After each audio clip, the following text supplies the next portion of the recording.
ng kanyang buhay pagkamatay at pagkabuhay na mapuli. Amen. Panalangin para sa kapayapaan.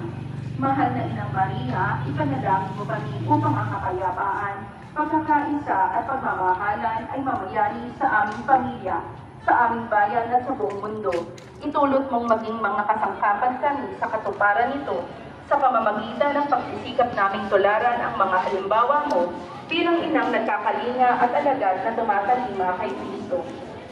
Sumali nawa ang tulong ng may kapal. Amen. Sumapayapa nawa ang kaluluwa.